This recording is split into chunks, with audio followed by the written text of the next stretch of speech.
Ahí va. Entonces, ¿qué es lo que se espera de un analista digital? ¿Qué es lo que esperamos que ustedes desarrollen a lo largo de este curso para aprender las skills necesarias? Bueno, por un lado, es un perfil que tiene que tener un dominio técnico de las particularidades de la analítica digital, ¿no? O sea, es un mundo bastante específico que tiene que ver con cómo, no solo cómo se explota la información, que de repente puede parecerse bastante a la analítica en cualquier rama, ¿no? O sea, cualquier tipo de analítica. La analítica digital en eso puede ser parecida, pero tiene la particularidad de cómo se recolecta y de cuál es el modelo de datos que se usa, que es algo específicamente propio de la disciplina, ¿no? Como parte de la edición anterior del curso, que todavía hay gente que da una clase, hicimos una entrevista con uno de los autores de una de las cosas que van a leer, que es una persona que tiene mucho tiempo es como de los primeros que trabajaban en analítica digital. Estoy hablando de una persona que tiene más de 60 años, así que está desde los principios, y escribió uno de los papers que ustedes van a leer. Es finlandés él, y hoy hicimos una entrevista con los alumnos de la edición anterior con él, para que le hagan preguntas y eso, y planteaba eso, ¿no? ¿Cuál es la diferencia entre analítica digital y el resto de la analítica en general, ¿no? De cualquier proceso de analizar datos? Y él decía que todavía existe una barrera, que es el dominio de cómo se recolecta la información, que la hace un mundo totalmente específico y que lo hace distinto de cualquier otra cosa, ¿no? Entonces, esa es una parte que vamos a conversar y de la que vamos a ver bastante, que tiene que ver con cuáles son los datos específicos y cómo se recolectan en lo que tiene que ver con esta disciplina que es el análisis digital. Entonces, espera que tengan un conocimiento técnico. La mayoría de la gente que se anota en el curso es gente más de negocio, así que esa es la parte que puede parecerles menos interesante, pero es algo que tienen que tener porque es parte de las competencias que se espera. Tiene que tener un conocimiento de negocio, tiene que saber cuál es la realidad en la que todo esto se inscribe, ¿no? O sea, cuáles las particularidades del negocio que estás analizando, pero también las particularidades del ecosistema en el que estás inmerso, ¿no? Y tiene que tener la capacidad analítica para entender cómo estructurar preguntas y para entender cómo pensar estratégicamente un problema, ¿no? Y poder resolverlo. Capacidad de análisis de negocio y capacidad de problem solving, ¿no? Una pregunta que seguramente muchos tienen en la cabeza es cuál es la relación de la certificación del curso con la certificación de Google Analytics y con la certificación propia del curso. En el curso van a tener una serie de controles de lectura, digamos, que tienen que ver con cuestionarios. La gran mayoría de los ejercicios son multiple choice, que van a tener que ir haciendo a lo largo de la cursada.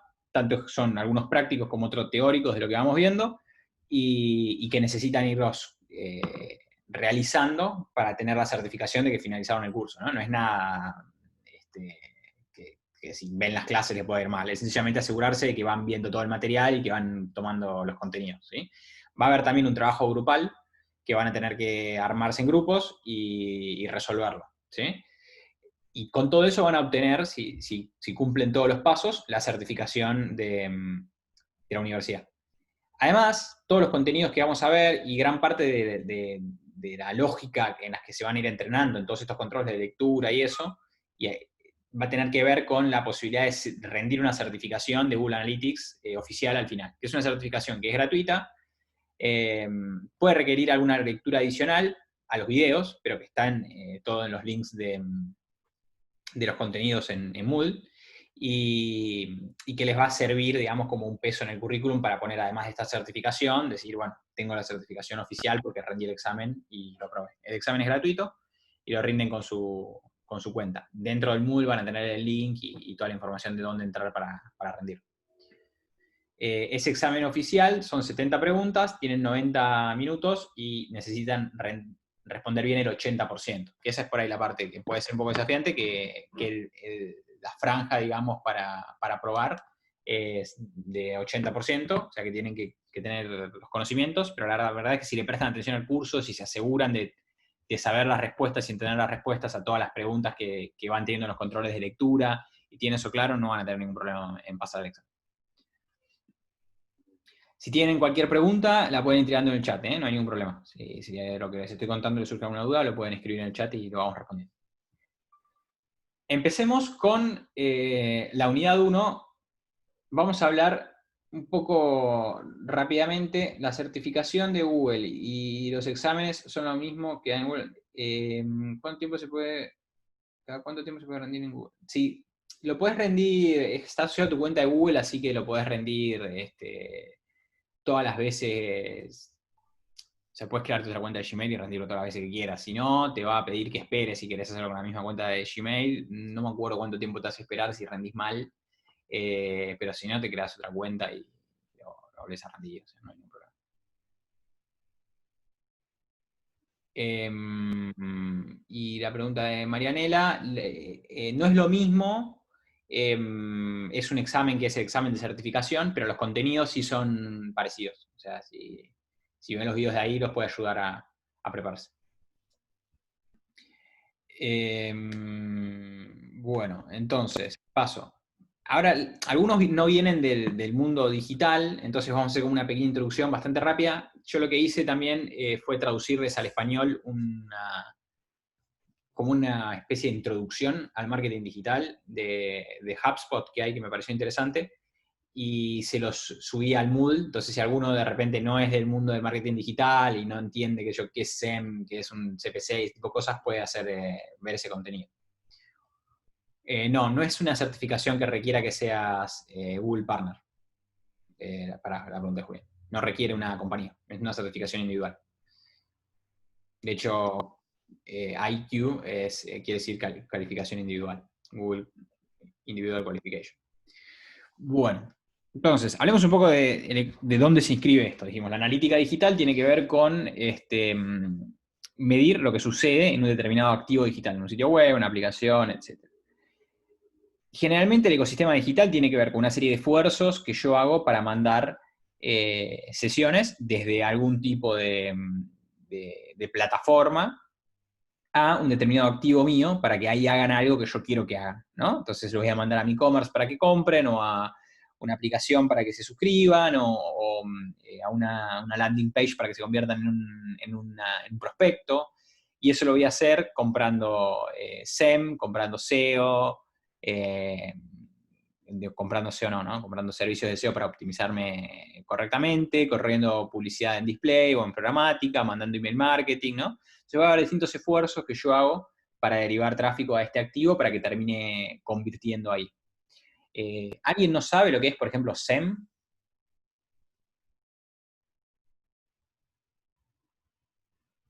¿Y alguien se anima a decir lo que es? A explicárselo a los que no saben.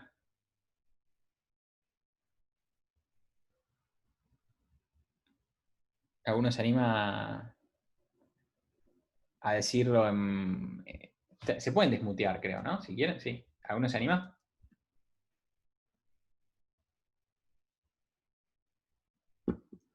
Sí, es los resultados de búsqueda en Google que son pagos. Eso es SEM. O sea, cuando buscas en Google, algunos son pagos y otros son orgánicos. Entonces, SEM es los que son pagos. SEO son los esfuerzos para posicionarte orgánicamente mejor y estar en posiciones más arriba. Vos puedes hacer esfuerzo de ser más relevante y estar más arriba, o podés pagar y estar más arriba con SEM, ¿no? Display son banners, programática es un tipo de compra en la que compras por audiencias. Bueno, email marketing es bastante explicativo, social media también, referencias, y lo vamos a ver, y push son las notificaciones que reciben el celular, ¿no? Y distintos esfuerzos de estos entre tantos que se pueden hacer para derivar tráfico a una aplicación. Generalmente se piensa en términos de funnel, ¿no? El embudo es como el objeto sagrado en el marketing, en todas las clases de marketing va a tener que estar, en todos los planes de marketing va a tener que estar, ¿no? En general, todas las herramientas de reporting va a estar, es como un poco el esquema que se usa para pensar. Pueden estar más o menos de acuerdo con esa visión. Yo soy un poco crítico de pensar en términos de funnel, de relación con los clientes, pero es como típicamente lo van a ver en todos lados. Y en general decíamos, lo mandamos a un activo porque queremos que genere una conversión en ese activo. ¿Saben lo que es una conversión? Que terminé comprando haciendo lo que le estamos dirigiendo con nuestro producto. Exacto, Camila, que haga lo que yo quiero que haga en ese activo, en ese sitio web, en esa aplicación, lo que sea, que termine comprando, convirtiéndose en un lead, lo que sea que yo quiero que haga, ¿no? O sea, que se Es cualquier objetivo deseado, no necesariamente una compra, ¿no es no cierto? necesariamente una compra. Cualquier cosa que yo quiera que haga. Puede ser que sea convertirse en un prospecto, que deje sus datos de contacto, y para mí eso ya es una conversión. Para un medio, por ejemplo, que vivo de vender espacio publicitario, una conversión para mí puede ser que haya generado determinado revenue en inventario publicitario por haber consumido contenido. Yo no quiero que convierta en sentido de que compre nada, porque no va a comprar nada de La Nación. Lo que quiero es que genere impresiones de banners para generarme dinero, ¿no? Entonces, una conversión puede estar asociada a eso. Depende de cada compañía, es completamente subjetivo, digamos. Cada compañía tiene una conversión distinta. Entonces, la definición sería que haga lo que yo quiero que haga, ¿no? Generalmente, muchas veces tiene que ver que deje de ser un extraño para convertirse en un prospecto o un cliente, pero no necesariamente, es lo más común. Cuando hablábamos de funnel, hay un funnel básico, que es el funnel del proceso completo de marketing digital, que probablemente la mayor parte de ustedes lo conoce, que tiene que ver con el proceso que va de impresión a clic a conversión, ¿no? Impresión, y es un embudo porque obviamente yo le imprimo un anuncio a mucha gente para que una parte de ellos hagan clic y para que una parte de los que hicieron clic conviertan, ¿no? O sea, hagan lo que yo quiero que hagan. ¿Saben lo que quiere decir CPM?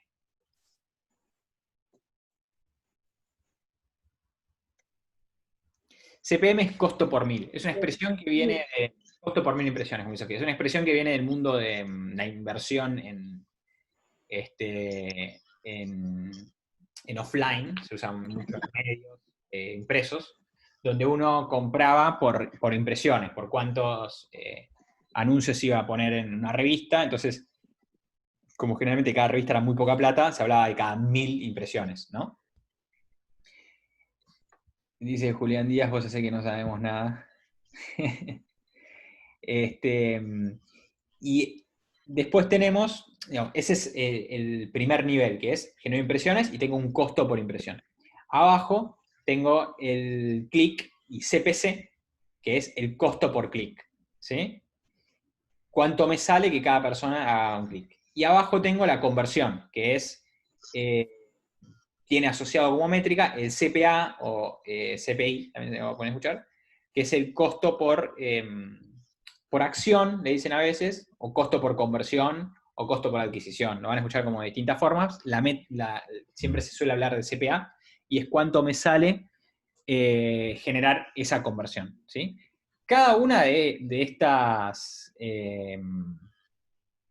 estas métricas son al mismo tiempo una métrica de performance y una métrica de negociación. ¿Qué quiere decir esto? Yo puedo hablar de CPM como la performance que me fue generando el medio en términos de cuánto me está saliendo cada impresión, o puede ser una negociación. Yo puedo ir a comprar inventario publicitario, por ejemplo en Clarín, y lo compro por CPM. Le digo, ok, cada 1000 impresiones te las voy a pagar tanto, y acuerdo esa forma de comprar. El CPC, lo mismo, puede ser una métrica. Yo estoy comprando por impresiones y veo cuánto me sale el CPC, y cuantas más clics tenga por impresión, más barato me va a salir, ¿no? Entonces puede ser una métrica que yo estoy usando para comprender y optimizar. También puede ser una métrica de negociación, pues yo puedo comprar clics. ¿A dónde compro clics, por ejemplo? ¿Alguien sabe? No, ni idea. ¿En qué plataforma se puede comprar por clic? Google, muy bien, Justina. En Facebook también puedes. Entonces, hay una tendencia a que uno compra en los medios más actuales, digamos, más modernos, como Facebook, Google, etcétera. Uno compra por clic. O sea, no paga por las impresiones, sino que va a videar, que es, videar quiere decir ir a una subasta. Generalmente se paga por subasta, ¿no? Yo voy y digo, ok, este clic en particular, que es un clic para, por ejemplo, determinada palabra de búsqueda en Google, estoy dispuesto a pagarlo hasta, no sé, $2. Y otro dice, estoy dispuesto a pagarlo $3. Entonces, si él está dispuesto a pagar más que yo, él va a generar esa impresión, digamos, para ganar ese clic, mientras que yo no. Él va a pagar un poco más que yo, no paga los $3, sino que paga un centavo más que yo, ¿ya? $2 con un centavo, y se lleva la impresión. Eso lo inventó Google, lo inventó para el SEM, y hoy es como prácticamente todo, o sea, revolucionó todo, que es el real-time bidding, las subastas en tiempo real.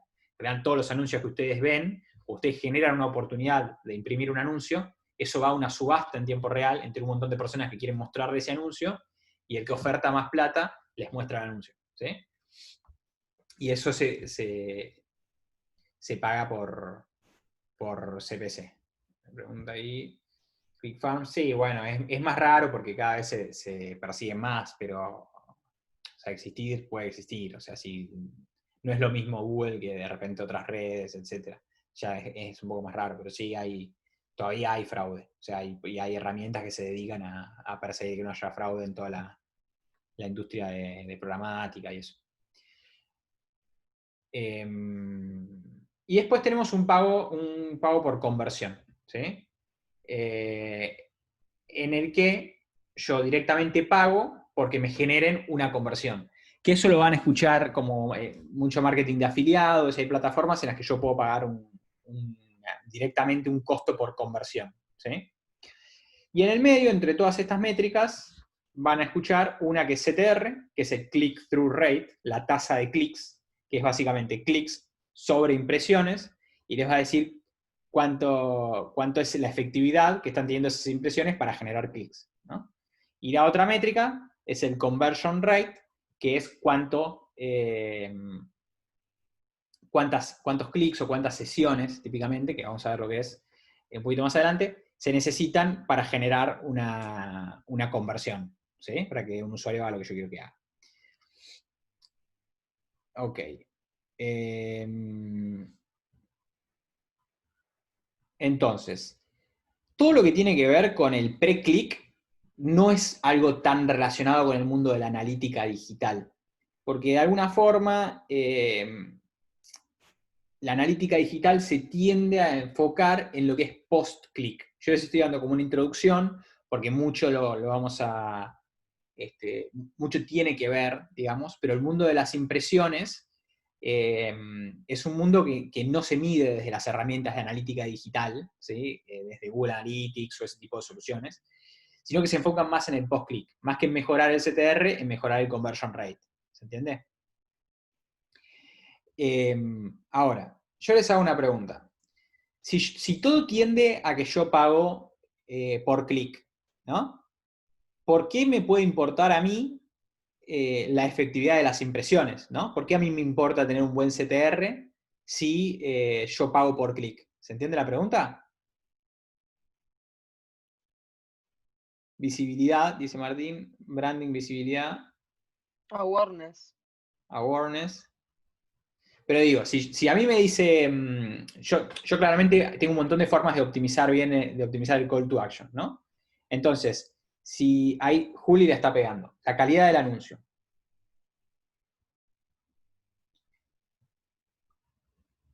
Al clic llego por la buena impresión. Claro, pero vos decís, Mercedes, si yo pago por clic, y yo digo, ok, pago $1 el clic, siempre, ¿no? Entonces, yo puedo hacer el anuncio más feo del mundo e imprimírselo a las audiencias menos relevantes, y eventualmente va a encontrar a una persona que le interesa el anuncio, ¿no? Y va a generar ese usuario que ingrese que está interesado. Entonces, a mí no me importaría hacer buenos anuncios, mejorar el CTR y todo, porque en definitiva pago por clic. Pero hay una trampa, y Juli, no sé si es Julieta o Julián, pero la dio en la tecla, que es básicamente porque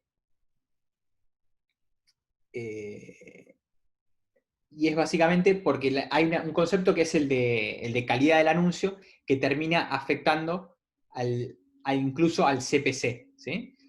¿Se acuerdan de ese capítulo de Simpson que decía cerveza gratis, ahora que tengo su atención, Lisa está perdida? Bueno, es un poco eso lo que pasa con estas herramientas que les dicen que les van a cobrar por clic, ¿sí? Les dicen, impresiones gratis, no pagues por impresiones, pagás solo por clics, pero ahora que tienen su atención, les dicen lo siguiente, se los leo directo y después se los explico. Ahora que tengo su atención, el Quality Score, o sea, la calidad del anuncio, determina el CPC está afectado por el CTR. ¿Qué quiere decir esto? Si yo tengo un CTR bajo, ¿sí? Lo que va a decir Google, por ejemplo, es que la calidad del anuncio no es buena. La calidad del anuncio es una métrica que ellos evalúan diciendo que quieren defender la experiencia del usuario, qué tan bueno y qué tan pertinente es ese anuncio. Entonces los va a afectar por distintos motivos. Porque, por ejemplo, no esté la landing correctamente adecuada a dispositivos móviles, entonces van a tender a imprimir menos en mobile. Va a haber un montón de factores de qué tan asociada está esa landing al contenido de la keyword y al contexto en el que está apareciendo el usuario y todo. Pero el factor que va a tener un peso determinante es el CTR, que es cuál es la tasa de clics de cada anuncio en particular. Entonces, ¿qué es lo que provoca esto? Si ustedes tienen un quality score malo, Google no es que les va a decir, no, listo, no aparecen. Les va a decir, quieren aparecer, entonces tienen que pagar más. Es como si penaliza o beneficia en la subasta a los anunciantes de acuerdo a cuál es la calidad de su anuncio. Si yo quiero poner un anuncio y otra persona quiere poner un anuncio y yo tengo una calidad baja y él tiene una calidad alta, entonces de repente yo oferto $3 y él oferta 2, pero hay un multiplicador que hace que igual él se lleve la impresión. Entonces yo tenga que ofertar 4 para poder imprimir, que por 3 no imprima. Si ese quality score está en definitiva intensamente determinado por el CTR, yo en realidad no estoy comprando por clics, porque si yo necesito más impresiones, o sea, el hecho de que yo necesite más impresiones para generar un clic hace que a mí me cobren más caro el clic, hay un truquito, ¿no? Ya se dieron cuenta. O sea, básicamente sigo pagando por impresiones. ¿Se entiende el concepto? Por eso todavía es importante la optimización. O sea, que es lógico, porque Google no va a regalar inventario, o sea, no tiene por qué. Es como el salvoconducto para poder asegurarse de que está monetizando bien, ¿no? Y hablando de esto,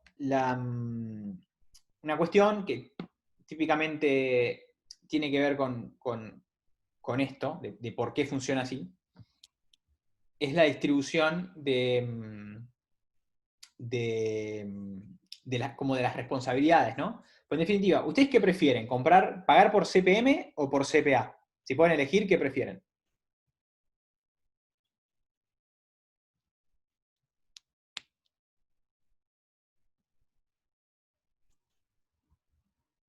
CPA, dice la mayoría. Depende del objetivo de la campaña. Depende. CPM, dice uno. Depende del objetivo de la campaña, si quiere performance o branding. Está bien, está bien. Pero incluso si es una campaña de performance, ¿qué preferís?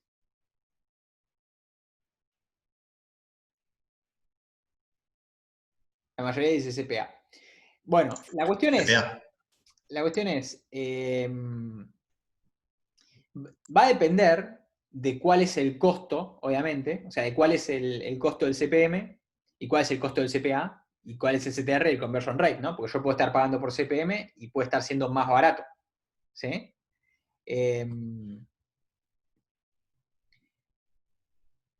Entonces va a depender del precio. No necesariamente pagar por CPA es mejor que pagar por CPM, ¿no? La cuestión es de qué lado queda la responsabilidad y el riesgo. Eso es lo que uno transmite de un lado hacia el otro, ¿no? O sea, no transmite costos, transmite responsabilidades. Si yo pago por CPM, entonces yo soy responsable de todo. Si yo pago por CPA, entonces yo no soy responsable de nada. ¿Se entiende? Vos mandame todo, encargate de que conviertan, y si convierten, listo. Entonces, generalmente la industria tiende a que cada uno se haga responsable de su parte, ¿no? Entonces, ¿qué es lo que conviene más? Bueno, depende de quién seas vos. O sea, hay compañías compañías de telecomunicaciones que venden, que compran, por afiliados directamente conversiones. Y eso le funciona y funciona bien. Pero la pregunta es, ¿hasta dónde llegan los niveles de responsabilidad? Porque si vos tenés un e-commerce al medio no le conviene venderte por CPA. ¿Por qué? Porque no es dueño del conversion rate. ¿Se entiende? Clarín no es dueño de tu conversion rate. Entonces no puede ser responsable de que vos, de cuál va a ser el precio final de cada conversión. ¿Se entiende? Una vez que llegan a tu sitio, es responsabilidad tuya. Antes de que lleguen a tu sitio, o sea, el conversion rate es responsabilidad tuya. El CTR es responsabilidad de los dos, ¿no? ¿Por qué? Porque depende de que la audiencia sea buena, de que se esté imprimiendo bien, de que tenga visibilidad, depende de un montón de cosas que tienen que ver con el medio, pero también depende del anuncio, entonces es compartida. Por eso la industria tiende a que tendés a pagar como una forma mixta, que es esto entre CPC y CPM, que es lo que hablábamos de Google, ¿no? Pago por CPC, pero depende del quality score, entonces como que está más distribuida entre los dos la responsabilidad, y pagar por CPA es más raro. Es más raro porque es una situación de desventaja para el medio, ¿no? Para el publisher, porque no es responsable de eso. Pasa, son más como agencias que compran, y no es que no pasa, es el mercado de afiliados, pero es más atípico. Todo tiende como a lo más normal, a hacer este pago por CPC con algún tipo de medición de la calidad, ¿sí?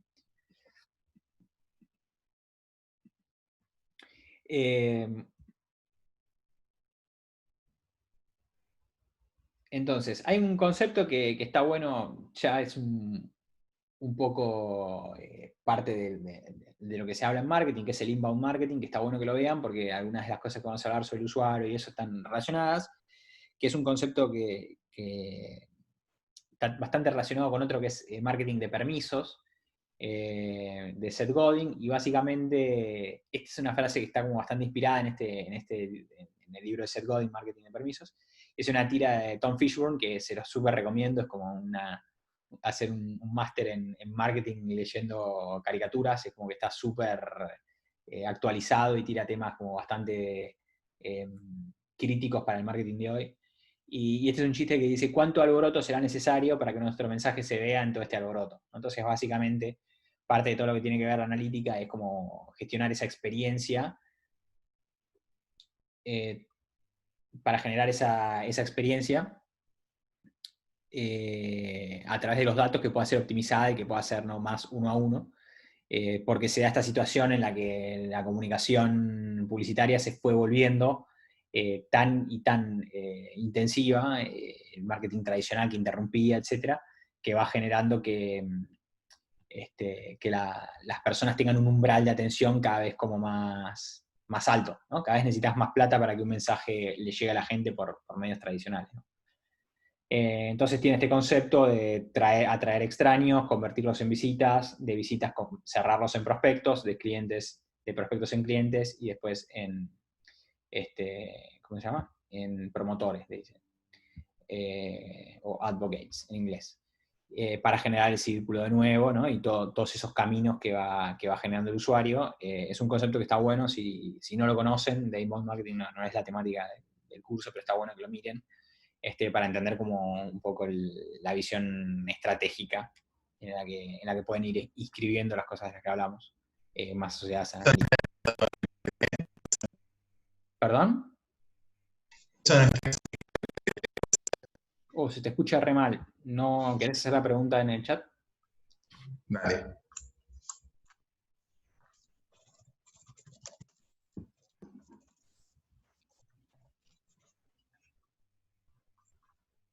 Acá, sí, en el PPT que yo le subí un manual donde tienen un poco la visión estratégica, que es como para los que no conocen de marketing digital se metan.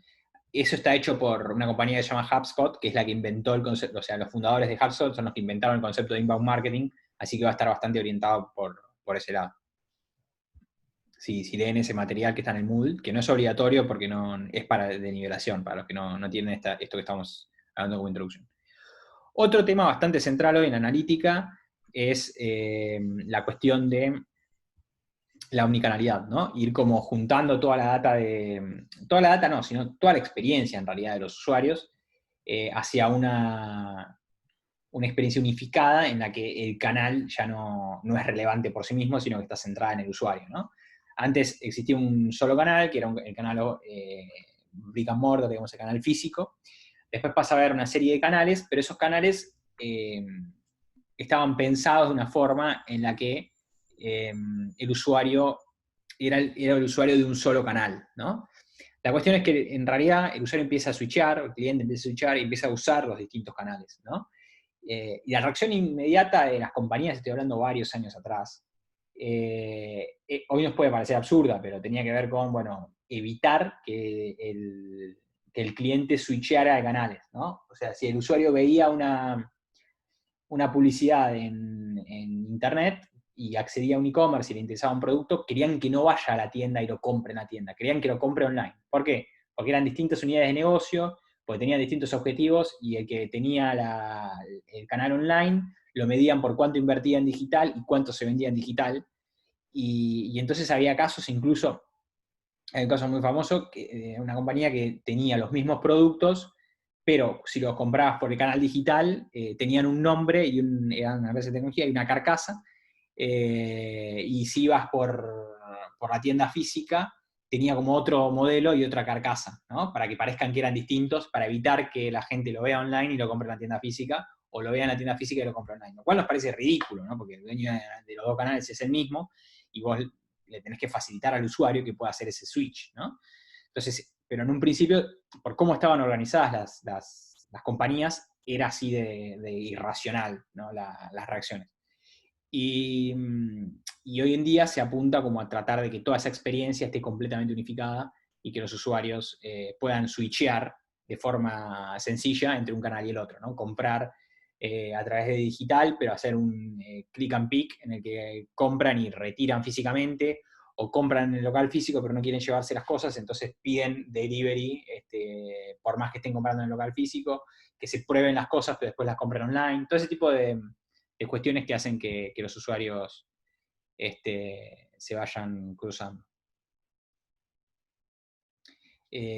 Camila, si hay campañas, si hay herramientas para medir el impacto que tienen las campañas digitales en el off. Lo de los cupones que decís es un camino. Otras cosas que se suelen hacer son experimentos geográficos. Hay herramientas también si conseguís el mail de la gente que compra. Una vez que compra, podés cargarlo y entender si fueron impactados o no en algunas plataformas. Hay varios acercamientos a esa medición. Depende también un poco del negocio y cómo es el circuito de venta. Si es un retail, no sé, una tienda de ropa, es un poco más difícil que si es, no sé, un banco. Entonces va a depender un poco también de la compañía. Pero muchos de los acercamientos tienen que ver con pruebas. O sea, de repente lo prendés y lo apagás en determinadas regiones y vas viendo el impacto, ese tipo de cosas. Bueno, vamos un poco a lo técnico. ¿Qué es un sitio web? Bueno, es una pregunta que parece obvia, pero la respuesta tiene un cierto nivel de complejidad. Sí, se usa mucho para B2B a esa pregunta. ¿Qué es un sitio web? Un sitio web es un conjunto de páginas, no es lo mismo una página que un sitio web, ¿no? Un sitio web es un conjunto de páginas asociadas a un mismo dominio, ¿sí? Que van a tener un dominio principal, como por ejemplo, ejemplo.com.ar, y una serie de subdominios, o blog.ejemplo.com.ar, y va a tener páginas de distintos niveles. Páginas de primer nivel, ahí tenemos barra productos, o de segundo nivel, productos barra categoría. Todo esto componiendo un solo sitio web, que es el dominio principal, ¿sí? Acá se va a poner un poco técnico. Presten un poco de atención, porque parte de esto es de analítica, es como decíamos, comprender cómo funciona un sitio web, ¿sí? Básicamente, cuando ustedes entran a una página web en particular, ustedes lo que están haciendo es conectar su computadora con otra computadora, ¿no? Que está en algún lado y que tiene ahí adentro los contenidos que ustedes van a mirar, ¿no? En el inicio de Internet, cuando Internet surgió, lo que había era un archivo HTML que estaba guardado en otra computadora y ustedes accedían. Y ese archivo les mostraba una serie de textos con determinadas características, que era la información que ustedes entraban. Entonces, cuando nació y las universidades se compartían documentos de esa forma, eran básicamente directorios, carpetas, como si ustedes entraran a mis documentos de otro lugar y había un archivo de texto y abrían ese archivo de texto y lo miraban, ¿no? Así era históricamente. Hace ya también muchos años, después de eso, las páginas se vuelven dinámicas. que uno en realidad no está viendo un archivo que está en un determinado lugar, sino que lo que hace es, cuando se conecta con esa computadora tiene un software que devuelve un HTML específico para cada pedido. Por ejemplo, ustedes entran a facebook.com, no les va a devolver un HTML que es un texto que es el mismo para todos, porque todos tenemos distintos amigos, distintas configuraciones, ¿no? Todo es distinto, entonces va a generar uno dinámicamente para cada uno y nos lo va a devolver, ¿no? Entonces, ¿cómo hace eso un sitio web? Básicamente, ustedes le hacen el pedido a ese servidor tiene un software escrito en alguno de estos lenguajes, que esto es lo que se llama backend, en Java, en PHP, en Python, en ASP, esto es un ejemplo, o muchos más, que recibe el pedido de ustedes y de acuerdo a determinadas características, hace una consulta a una base de datos que contiene información. Esa base de datos típicamente va a ser una base de datos SQL, más normal, una base de datos relacional como MySQL o SQL Server, puede ser otra, pero típicamente. Y en base a esa información que recupera, va a construir ese documento que les tiene que devolver, que es un HTML. ¿Sí? Ustedes lo que se descargan no es la página web, se descargan la respuesta de esa página web, que es construida específicamente para ustedes, y que es esa combinación de tres lenguajes, que es HTML, JavaScript y CSS. Eso es lo que ustedes se bajan en el navegador de ustedes. ¿Sí?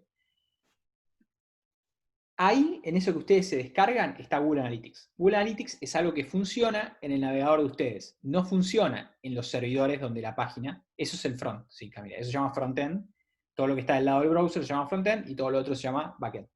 Eso que ustedes se descargan tiene ahí Google Analytics. Y Google Analytics se ejecuta no en el servidor, no el servidor que es el que se encarga de procesar las compras, las ventas, los pagos, los envíos, todo eso, sino que sucede en el navegador, en la computadora que está entrando. Si ustedes ahora entran a cualquier lado, no sé, a Mercado Libre, el Google Analytics de Mercado Libre no se está ejecutando en los servidores de Mercado Libre, se está ejecutando en los servidores de ustedes, en su computadora. ¿Se entiende? No es un servidor, en la computadora de ustedes. Eso genera varias cosas. Una es, no está sucediendo en un entorno 100% controlado. El navegador de ustedes no está controlado por la compañía. Entonces, hay un montón de particularidades de configuración, de cómo está la red de ustedes, de si tienen adblockers, de si tienen configurado algo, si están en incógnito, de un montón de cosas que pueden afectar las mediciones. Entonces no son mediciones 100% precisas, ¿sí? Pero ¿cuál es la ventaja? ¿Y por qué el éxito de estas formas de medir? Porque lo que ustedes se descargan es bastante más estándar. O sea, HTML, JavaScript y CSS es bastante más estándar tecnológicamente que lo que sucede en el servidor. Entonces tiende a poder utilizarse una misma implementación en una gran cantidad de sitios. ¿Sí? Entonces, lo que vamos a ver en el curso se va a aplicar, digamos, en cualquier sitio web independientemente de si está escrito en Python, en PHP, si usa un framework u otro, todo ese tipo de cuestiones. ¿Sí? Bueno, a grandes rasgos, para que entiendan el concepto de dónde estamos tecnológicamente cuando estamos midiendo un sitio web, dijimos, hay tres lenguajes, HTML, CSS y JavaScript. HTML es un markup language, que es básicamente un lenguaje de marcado o un lenguaje semántico. ¿Sí? Lo que va a hacer es decir lo que las cosas son. Entonces va a decir, esto es un párrafo, esto es un título de primer nivel, esto es una imagen, esto es una tabla. Eso no quiere decir que eso se vea de una forma u otra. Típicamente los navegadores, que son los que procesan HTML, le asignan una visualización específica y pueden decir, si esto es un H1, que es un título de nivel 1, el de más alto nivel, y vamos a hacerlo en negrita y más grande. En cambio, si es un párrafo, bueno, vamos a hacerlo en letra más chica y que no sea bold, que sea light, ¿no? Que no sea negro.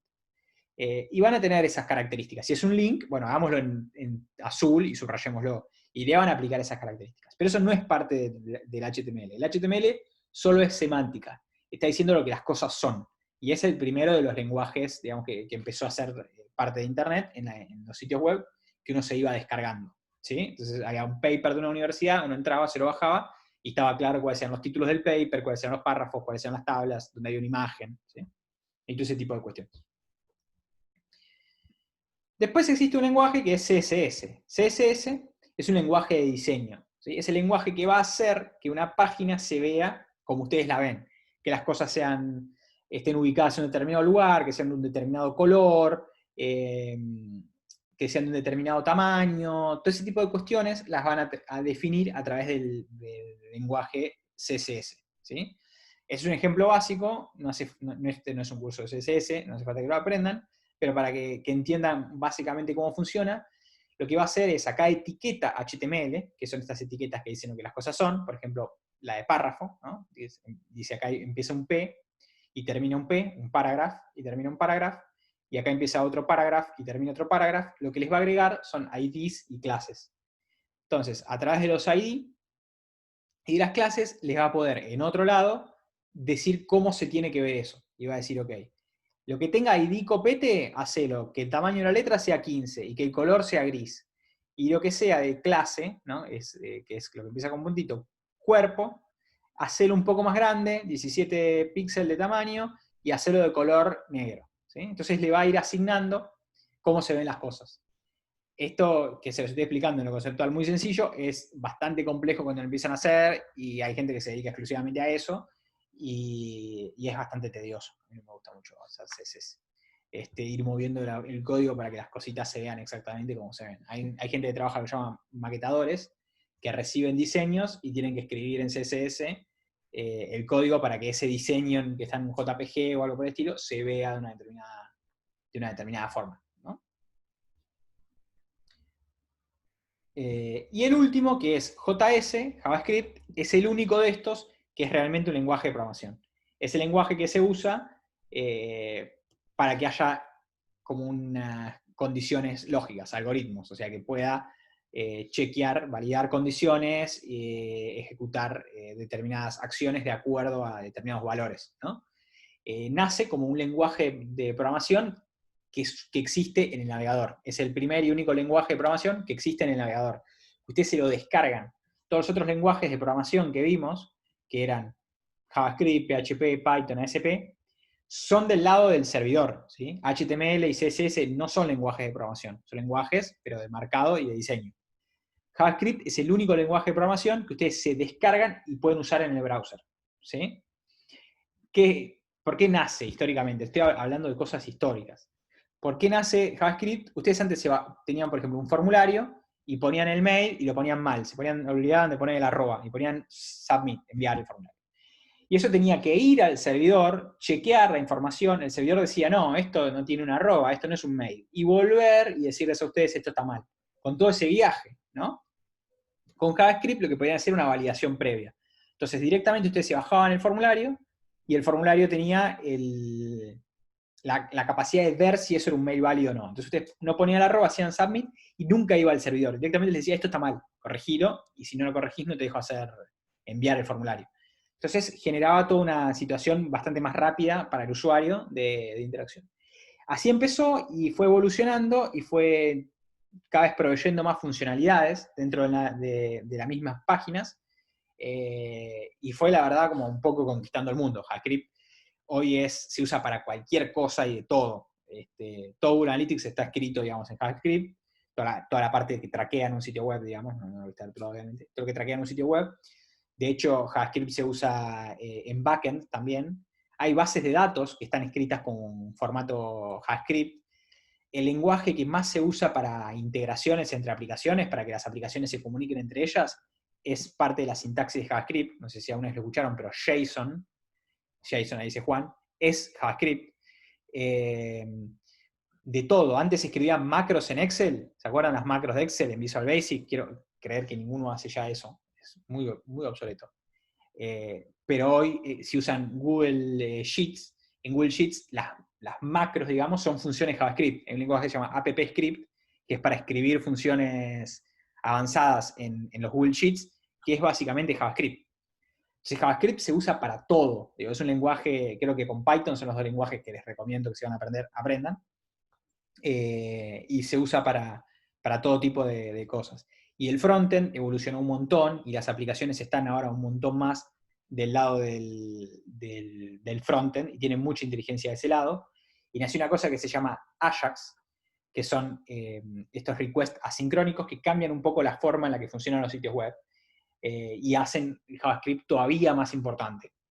Y que modifican la forma en la que nosotros desde la analítica digital medimos un sitio web también. Antes, históricamente, ustedes entraban, bueno, no digo antes históricamente, hoy también en la mayoría de los sitios, cualquier sitio WordPress, por ejemplo, funciona así, en la mayoría de los sitios, lo que ustedes tienen es, entran a un sitio web, hay una interfaz de usuario, que es lo que ustedes están viendo, ¿no? Cuando navegan el sitio web, o esa primera interfaz de usuario que ven, es básicamente una evolución de un HTML, CSS y JavaScript, como les dije, que es provocado por un request HTTP, que es pedir. O sea, ustedes entran y el sitio, entran, no sé, a cualquier lado, clarín.com, y Clarín hace un pedido de qué es lo que necesita mostrar. Necesito mostrar la home, ¿sí? Eso va al servidor, y el servidor tiene el código de backend, que dijimos, que va a la base de datos y dice, ok, bueno, necesito mostrar la home a un usuario, listo, ¿qué hora es? Esta, ¿cuáles son las últimas notas que recibe? Estas, ¿cuáles son las que están recibiendo más clics en este momento? Estas. Este usuario, ¿en qué región está? En tal, bueno, entonces esta nota le puede interesar más, bla, bla, todo lo que tiene que hacer, genera la home específica para ese usuario y devuelve el HTML, CSS al usuario final, ¿sí? Y sucede todo ese proceso. Ahora, en otras herramientas, como por ejemplo Spotify Web, les pongo un ejemplo, pero muchísimas y cada vez más, se usa una tecnología que es Ajax, ¿sí? Esas tecnologías lo que hacen es lo siguiente. Ustedes entran por primera vez a Spotify, por primera vez quiero decir, no por primera vez en la vida, entran ahora, ponen spotify.com, cargan Spotify, no estaba abierto, sino que lo abren ahora, y eso hace un request en el cual lo que se baja la primera vez no es solo lo que están viendo, sino que también se baja un motor, Ajax, que es un JavaScript que tiene la capacidad de interactuar de forma directa con un servidor, ¿sí? Sin tener que recargar la página. Entonces, si ustedes están en Clarín y cambian de página, van a una nota, van a ver que ven como un segundo de blanco, hace como blanco y carga, como que renderiza la página de nuevo, ¿sí? Mientras que si ustedes están en Spotify, van a ver que hacen clic en, por ejemplo, cambiar de autor o entrar a un disco en particular, y van a ver que solo hay una parte de la página que se modifica. No es que va blanco y vuelve. Solo hay una partecita que cambia, ¿sí? Eso lo hace porque ustedes están siempre en la misma página. Lo que está pasando es que está pidiendo elementos. Pide solo la imagen nueva del nuevo disco y solo los nombres de las canciones. Y se baja solo eso. Entonces hace que toda la dinámica de navegación sea mucho más rápida, porque todo el core de la aplicación ya está descargado. ¿Se entiende? La primera por ahí tarda un poco más en cargar, pero después no va recargando. Todo eso queda. Y de hecho, si está cacheado, después puede usar la misma aplicación, y solo va descargando las cositas que ustedes le van pidiendo en particular, y hace que sea bastante más dinámica la navegación, ¿sí? Lo hace pidiendo archivos, o sea, va a pedir, obviamente puede pedir imágenes y eso, pero lo que va a pedir para la información es típicamente un JSON, que es lo que les decía, que es el lenguaje en el que les va a viajar la información, o un XML, que era algo más, se usaba más antes, todavía se usa, pero cada vez menos común, con la data. Entonces ese motorcito va a ir cargando. Y ustedes van a ver que cuando ustedes navegan dentro de Spotify, es como si navegaran. Ustedes van a poner un disco y van a ver que va cambiando la URL y les va mostrando cosas. Pero eso no es real. Ustedes están siempre en la home. Lo que hace la aplicación esta es simular que va navegando de páginas. Y va y les va modificando la URL como diciendo, mira, ahora estás en este disco de este artista. Pero en realidad están siempre en la home. Eso es una simulación. Para que ustedes tengan esa experiencia, puedan volver atrás, hacer toda la navegación como si tuvieran una página real, y puedan copiar esa URL, pegarla a otro lado y ir, marcarla en favoritos, pasarse en un amigo, todo como si estuviera una página específica. Pero en realidad nunca salieron de la home, y siempre está simulando, pidiendo pedacitos de texto para actualizar la página, y simulando que van cambiando de página, ¿sí? ¿Por qué es importante esto para la analítica digital? Porque la forma tradicional de medir es que cada vez que se carga la página web, que hace ese ir y venir, como decíamos en diario típicamente, lo que hace es cargar de nuevo un pequeño script, que vamos a ver más en detalle cómo funciona eso, pero que es el script de Analytics. Y Analytics, la medición estándar, va midiendo cada vez que se va cargando una nueva página. Entonces va midiendo todas las páginas. En Ajax, como esa carga no existe, como la página realmente no se va recargando, torna un poco más compleja la medición de Analytics, ¿sí? Porque no va por defecto cargarse solo el código de Analytics. Entonces van a tener que hacer cosas adicionales y es un entorno un poco distinto. Digo. Todo lo que decíamos es 100% agnóstico el frontend, Bueno, cuando es Ajax no es 100% agnóstico. Se empieza a complejizar la parte de frontend también, ¿sí? Vamos a hablar un poco de eso más adelante, de cómo lidiar con eso, pero sepan que es parte del mundo en el que estamos metiendo todo esto. El mundo de las aplicaciones es un poco distinto. Ustedes típicamente en un sitio web van cambiando contenidos dinámicamente porque el usuario los va actualizando cada vez que entra a una página web. En cambio, en el mundo mobile, ustedes típicamente lo que hacen es poner Google Analytics cuando codean la aplicación, la mandan en un paquete al store y el store la publica con eso. Si ustedes quieren cambiar algo, la mayor parte de las veces van a tener que mandar de nuevo una actualización y que el usuario se lo actualice, ¿sí? Hay herramientas donde se puede con gestores de etiquetas para aplicaciones poder hacer nuevas implementaciones de mediciones, pero lo tienen que tener bastante pensado de antemano, es como una excepcionalidad. Por regla casi general, ustedes tienen como que actualizar la aplicación e ir ahí. Hay una pregunta de Lara, si con Firebase medimos aplicaciones. Google Analytics tuvo una versión de Google Analytics para aplicaciones hace bastante tiempo atrás, que no fue muy exitosa, porque estaba muy orientada como al paradigma de medición de web, que es un poco distinto. En web típicamente lo que vamos a ver es que se habla mucho de sesiones y de páginas vistas, o sea, de una sesión, lo vamos a ver en detalle cuál es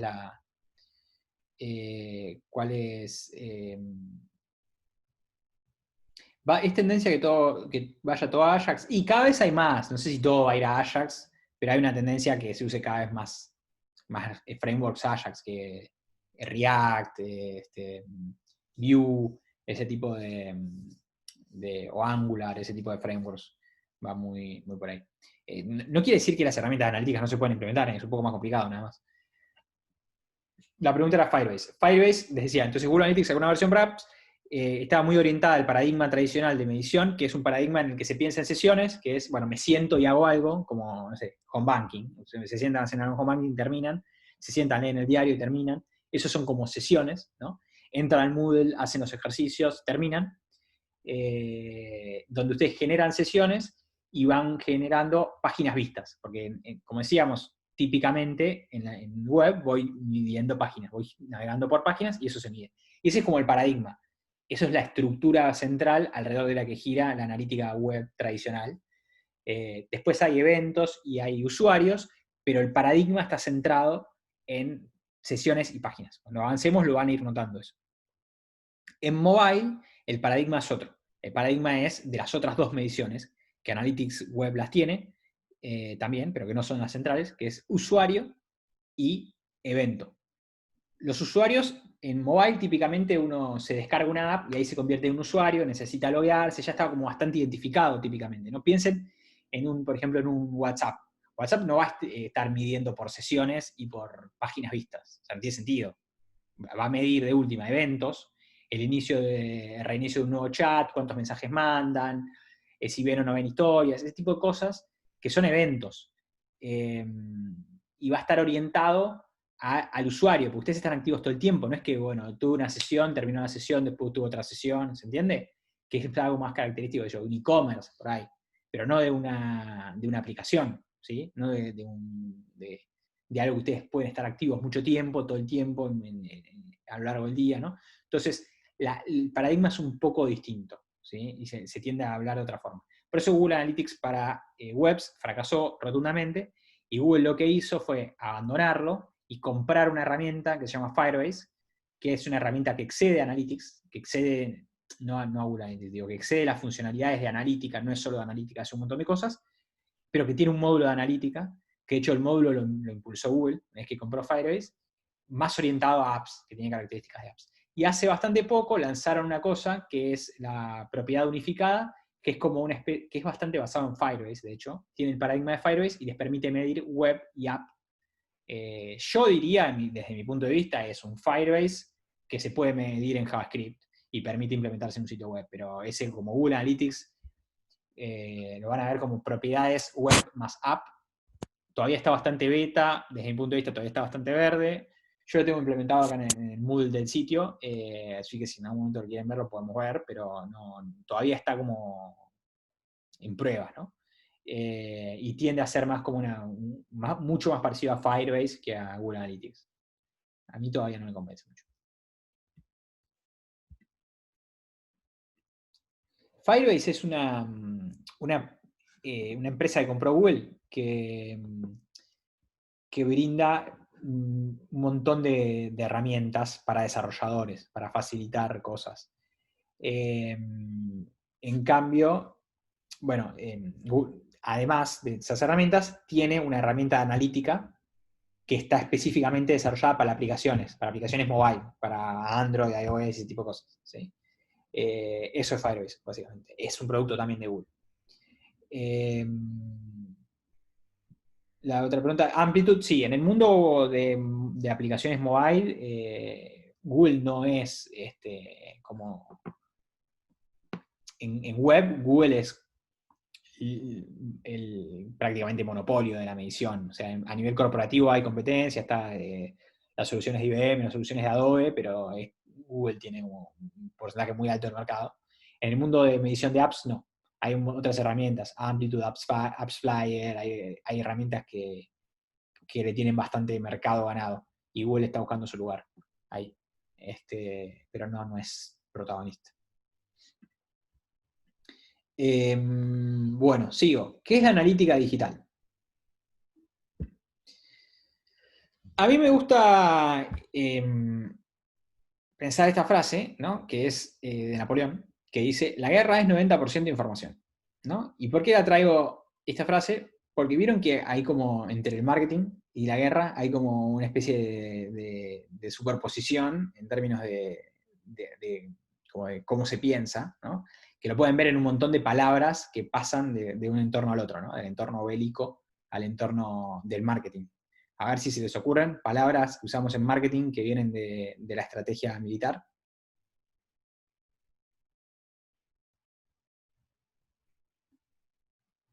Guerrilla. Marketing de guerrilla, se le dice, ¿no? A ese marketing que es como que busca estrategia es una, ¿sí? Justamente estrategia. El concepto de estrategia y táctica, ¿sí? Target, perfecto, otro. Posicionamiento, para mí es un concepto de estrategia. Cuando ves un poco de estrategia militar, a mí que me gustan los videojuegos de estrategia, te digo que posicionamiento es clave. Alcance, objetivo. ¿Qué más?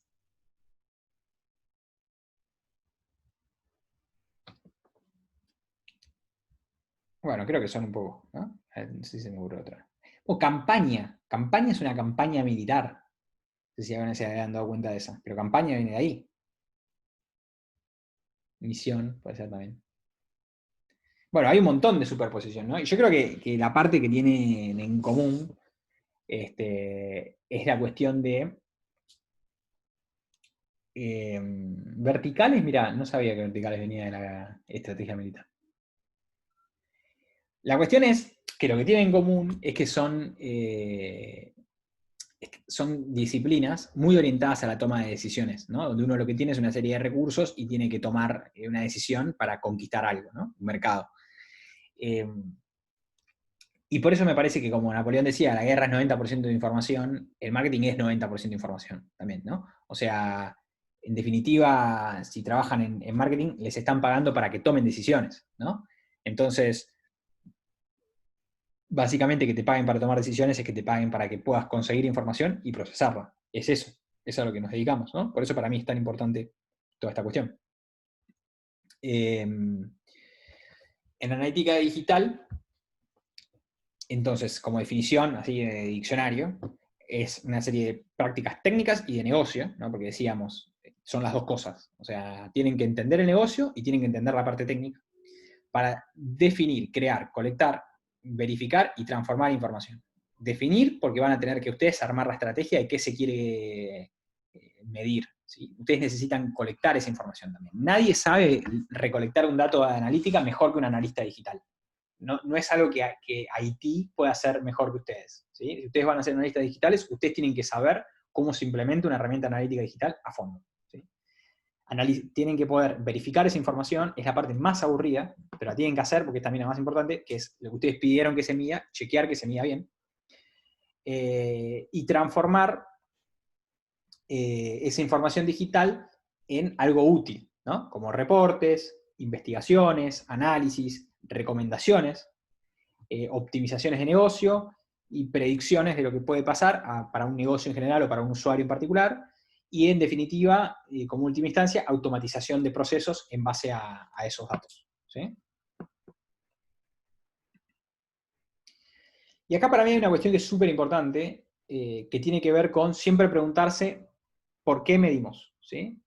¿Por qué medimos? Es la parte más importante de la analítica digital y es donde uno se puede perder. ¿Por qué? Les voy a compartir una frase que a mí me gusta mucho, de Benjamin Franklin, que es: nunca confundas el movimiento con la acción. No hacemos analítica para obtener datos, para reportar, para generar reportes y que la gente los vea y decir, cuánta data que tiene la información, que tiene la compañía, cómo puede reportar todo lo que está haciendo, si salió bien o si salió mal. Lo que queremos, en definitiva, es generar acción, ¿no? Estamos buscando información para generar conocimiento y para accionar. Parece obvio, pero en la práctica real de las organizaciones no es obvio. O sea, es el gran desafío que tienen cualquier tipo de iniciativa de data, es llenar esta brecha. Es recolecto información y la llevo a la acción. Si fallan, no fallan porque la tecnología está mal, porque hubo un bug, porque no hay suficiente tecnología para lo que quiero hacer. Si fallan, fallan porque no conectaron la información, que era fácil de recolectar, con la acción concreta. ¿Sí? No pudieron entender el problema del negocio y no pudieron definirlo, y el error está en el análisis del negocio, no en un problema técnico. ¿Sí?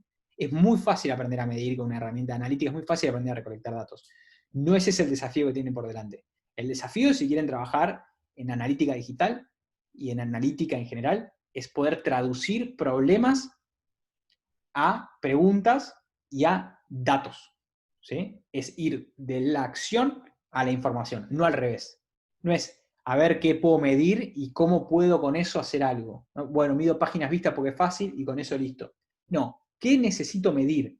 ¿Sí? Eso es hoy en la entrevista, esto lo súper resaltaba el autor este del paper que vimos. Ese video se los voy a compartir para que lo vean, de esa entrevista, después de que lean el paper.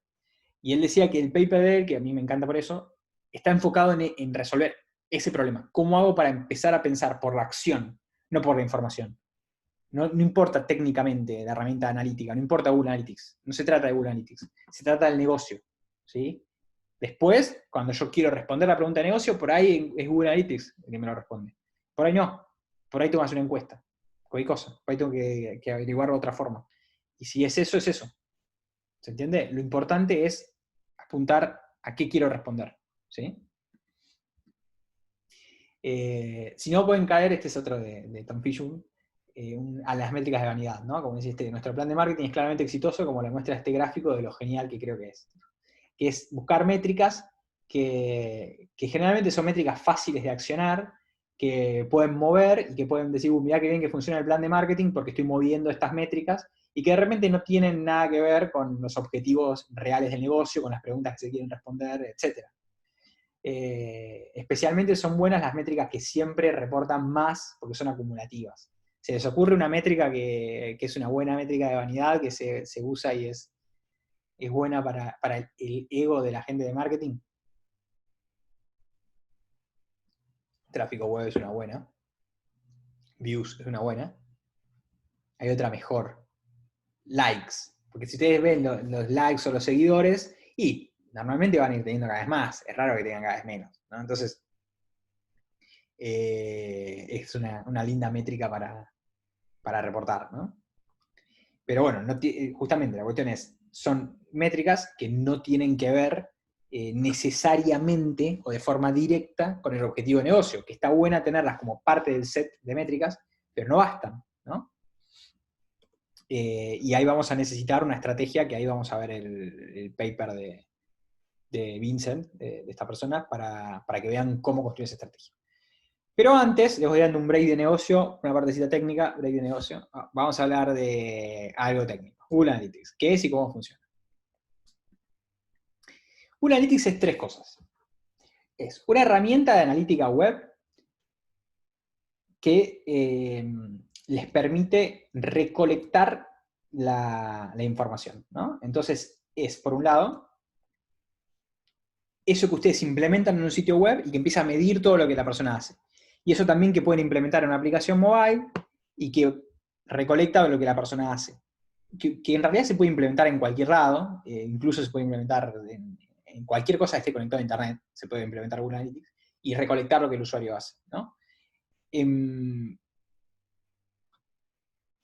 Es eso, pero también, y se los marco así separado porque Google Analytics ofrece valor desde esos lugares y además lo pueden usar de forma separada, ¿no? Entonces, es la herramienta que mide, pero también es una plataforma en la que ustedes entran y consumen información, que es analytics.google.com, ¿no? Y ustedes pueden ver la información ahí que recolectaron. Y también es una cosa que está en el medio, que es una herramienta para consultar información de forma rápida, ¿no? Y eficiente. Entonces, ustedes recolectan la información, si ustedes entran en Analytics directamente, básicamente lo que están haciendo es recolectan la información con la parte de Google Analytics, que es una herramienta para recolectar información, entran a la plataforma y la plataforma le hace una consulta a esa data que recolectó usando el otro módulo, que es el módulo que hace consultas de forma eficiente, ¿no? Imagínense que si hay alguien que sabe hacer consultas eficientes a grandes volúmenes de datos, es Google, ¿no? Hace esa consulta y les devuelve esa información. Y digo, son tres cosas separadas, porque ustedes pueden no usar la plataforma web, pueden no entrar a analytics.google.com, pueden conectar directamente esa herramienta de consulta de información a través de una API con un tablero de ustedes, con otra cosa. Lo pueden conectar con cualquier herramienta de tableros, con Tableau, Data Studio, Power BI, cualquier herramienta de visualización donde ustedes quieran ver esa información. Lo pueden conectar directo, pueden conectarlo con un Excel y descargar la información directamente en un Excel, ¿sí? Entonces ustedes pueden conectar eso y ver esa información en cualquier lado. Eso, si lo hacen a través de la API, ¿saben lo que es una API? ¿Alguien se anima a decir lo que es una API? Hay un par de programadores acá, ¿no? Bueno, yo no soy programador, pero entiendo que es algo que permite conectar la data de un sitio web o de un sistema, de un activo digital con otro. Entonces, Exacto. te permite conectar bases de datos, digamos, sí, comunicación. Exacto. Es básicamente, como hay una interfaz que ustedes ven, ¿no? Cuando entran a cualquier aplicación, hay una interfaz para ustedes, hay otra interfaz que no es para ustedes, que es para otras aplicaciones. Hoy en día la gran mayoría de las aplicaciones tienen una interfaz para otras aplicaciones, que permite que se comuniquen entre ellos, que se transmitan información y puedan o descargarse data o hacer configuraciones o etcétera, una con la otra, ¿no? Entonces, claro, mantener interacciones entre aplicaciones. Google Analytics tiene varias APIs. La más usada es una que se llama Reporting API, que es una API en la que ustedes le piden reportes, le piden información. Entonces eso, ustedes pueden, en lugar de entrar a analytics.google.com, tener una aplicación que se conecta con esa API y descarga la data y la muestra en otro tablero, de otra forma, que sea más adecuada a lo que ustedes necesitan, ¿sí? Y también ustedes pueden no usar esa herramienta de consulta de información y pueden conectarse directamente con la data tal cual Google Analytics la recolectó, ¿sí? Esto también en la entrevista que teníamos hoy con Vincent decía que para él era como el gran cambio de paradigma en la analítica digital. Es eso, cambia un poco el rol también de los analistas digitales y los vuelve, empieza a exigir nuevas exigencias y no solo Google Analytics, ¿sí? Que tiene que ver con poder acceder a la data cruda en el nivel tal cual fue recolectado. Lamentablemente, para poder acceder a eso en Google Analytics, tienen que pagar la versión premium de Google Analytics, que no es barata. Es algo bastante corporativo. Pero hay herramientas de analítica open source que son un poco más difíciles de implementar, como Matomo, con las que pueden tener acceso a esa información directa, ¿no? Y ahí lo que tienen es el acceso directo a la data, a la base de datos, que está fila por fila cada medición que hizo Google Analytics, cada cosita que pasó. Y ustedes ahí pueden aplicar cualquier tipo de análisis. Había varias personas acá que tenían conocimiento de ciencia de datos, por ejemplo, hacer modelos predictivos, aplicar cualquier algoritmo de machine learning, hacer clustering, lo que quieran sobre los usuarios, a partir de esa información, ¿no? Entender bueno, predicción de qué tan probable es que el usuario realice una determinada acción, cualquier tipo de análisis que quieran hacer directamente desde esa data cruda, ¿no? Obviamente, así como se está disponible, necesitan saber explotarla, para lo que van a necesitar saber SQL o Python o la herramienta que vayan a usar para explotarla, ¿no? SQL como mínimo. Bueno, entonces se los planteo de forma separada porque los pueden usar de forma separada. Pueden usar uno sin el otro, ¿no? Sigo. ¿Por qué Google Analytics? Google Analytics tiene un gran porcentaje del mercado. Acá tienen Google Analytics con el 67%. Yandex es como el Google de Rusia. Entonces Yandex Métrica es como el Google Analytics de Métrica. Yandex Métrica es como el Google Analytics de Rusia. Acá lo que no está, porque probablemente, bueno, como saben, muchas de estas cosas están bloqueadas de las mediciones. Esto probablemente no mide en China, y falta Baidu Analytics, que tiene bastante penetración en China. Pero Google Analytics en Occidente es como el gran jugador, ¿no? Esto está un poco desactualizado, tendría que volver a correrlo y ver cómo está ahora, pero Google Analytics sigue siendo de lejos el más utilizado. Piwik no se llama más Piwik, ahora se llama Matomo, y ese que les decía que es gratis, como la versión premium. No es que es gratis porque es open source, es como WordPress, que es open source, pero tienen que montar un servidor ustedes, ¿no? Entonces tienen que pagar el servidor, y los servidores para las herramientas analíticas no son tampoco tan baratos, depende del volumen que tengan y todo, pero tienen que montarlo e instalarlo en un propio servidor. Bueno, ¿cómo funciona Google Analytics? Google Analytics tiene dos componentes: un tag y una cookie, en términos de medición. Un tag, también conocido como pixel, snippet, ¿cómo más? Etiqueta, le pueden decir.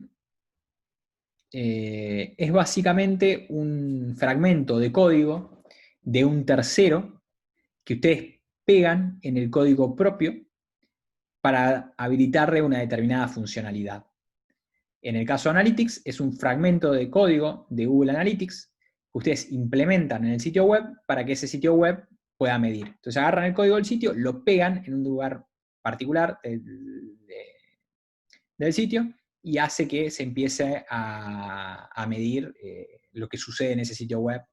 Con eso ya tiene una implementación básica. Después, bueno, obviamente todo Google Analytics tiene un montón de posibilidades y va a requerir tags adicionales, pero con el tag básico van a empezar a medir todas las páginas. Es un código de un tercero que copio y pego. Como tienen el código en AdWords, corre una campaña en Google Ads, se llama ahora, corre una campaña y tiene un código de conversión, o como, no sé, quieren implementar un chatbot y tiene un código que les dice pega esto y te aparece el chatbot, o como cualquier herramienta que ustedes tienen códigos para pegar a un sitio, Analytics es lo mismo. Copian el código, lo pegan en el sitio y empiezan a medir en todas las páginas, ¿no? Y al mismo tiempo una cookie.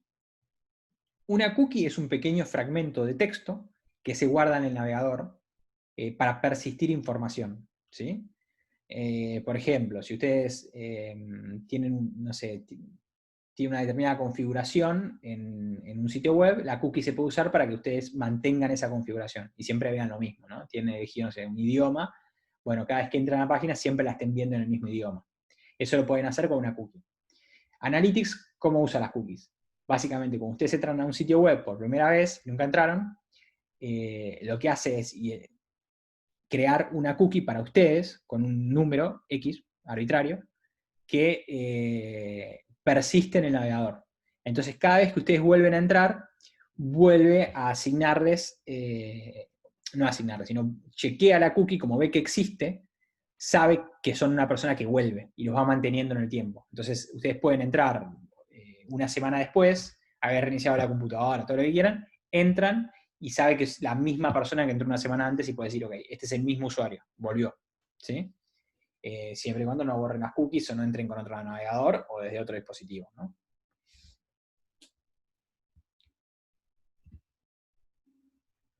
No, si no las aceptás, no se guardan. Sí, ahora con lo de GDPR te pasa eso, ¿no? A veces te dice que por defecto te las guardas a lo que digas que no, depende cómo esté configurado el sitio. Bueno, ¿qué es un píxel? Este es un dato de color. ¿Es posible medir por usuario único? Sí, hay una funcionalidad que se llama User ID, que la vamos a ver más adelante. Desde otro dispositivo depende. Si estoy logueado con el celu y compu en la misma cuenta, sería lo mismo, ¿no? Depende. Dicen que las van a quitar las cookies, pero no las cookies first party. Esto usa cookies first party, que son cookies que setea el mismo dominio. Esas no van a morir. Si estás logueado en el mismo dispositivo, te puede medir como el mismo usuario, siempre y cuando tengas implementado User ID.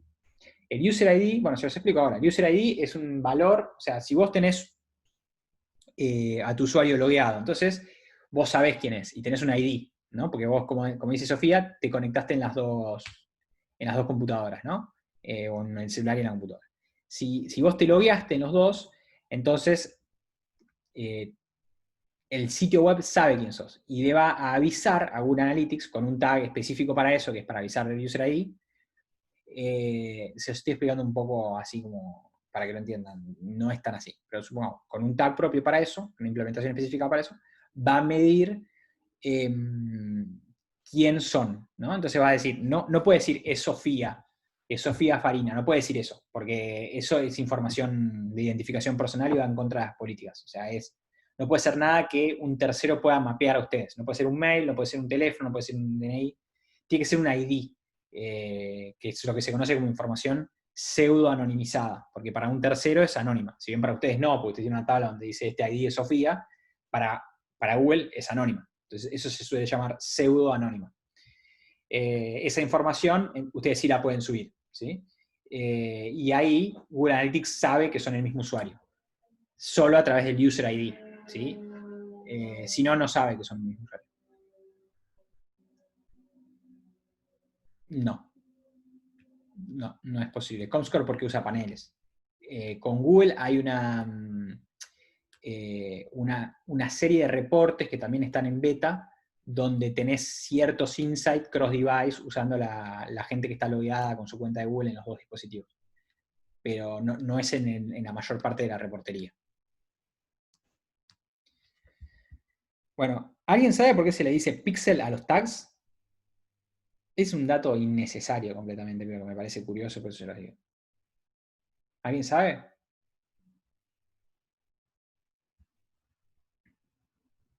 Porque técnicamente la forma en la que funcionan las mediciones de estas herramientas es que cuando uno pega ese tag, ese fragmento de texto, lo que hacen es pedir una imagen a un servidor y esa imagen que piden es una imagen que el nombre de la imagen y la ruta en la que la imagen está, en realidad es toda la información que quieren colectar. Entonces le piden a ese servidor, le dicen, quiero colectar una imagen que se llama, y eso que le dicen es el ancho de pantalla, el ID de la cookie, toda una serie de datos sobre la persona, digamos, o el dispositivo que están midiendo.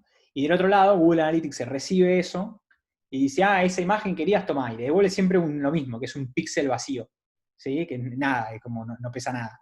Pero le devuelve algo, y se guarda el nombre, lo tabula, y esas son las tablas crudas de Analytics. ¿Se entiende? Entonces es como que simula pedir un píxel para guardar información. Esa es la forma en la que mide, que es una forma como bastante agnóstica para poder medir en todos lados. Es como... Claro, es lo mismo que un 1 por 1. No es tan importante igual. Lo que hace es pedir ustedes cargan el código Analytics, que es un JavaScript, que lo que hace es recolecta información sobre ustedes. Por ejemplo, el ID de la cookie, ¿no? Entonces sabe que ustedes son este ID de la cookie, ¿no? Saben que buscan el ID y dicen, ok, necesito medir que este ID midió esta página. Midió la home, por ejemplo. Entonces lo que hacen es pedirle un píxel a un servidor como si se descargaba... como si se descargara una imagen en particular, pide una imagen, ¿no?, al servidor, pero esa imagen que pide no importa. O sea, lo que se está... lo que se descarga es un píxel de 1 por 1, no importa. La gracia es que en el pedido, cuando pide ese píxel, ¿sí?, básicamente el nombre del píxel es la información que está guardando, ¿sí? Parece un boludato. Es para que sepan por qué usan la palabra pixel, ¿sí? Porque todo el tiempo uno dice, implementaste el pixel, es eso, ¿sí? Viene de ahí. Bueno, dato muy importante que les va a ahorrar mucho dolor de cabeza. Google Analytics no es una herramienta, ninguna herramienta analítica como están del lado del frontend, mide con 100% de precisión, ¿sí? Siempre hay un margen de error, que puede ser de un 5%, en el que va a medir por debajo de los números reales.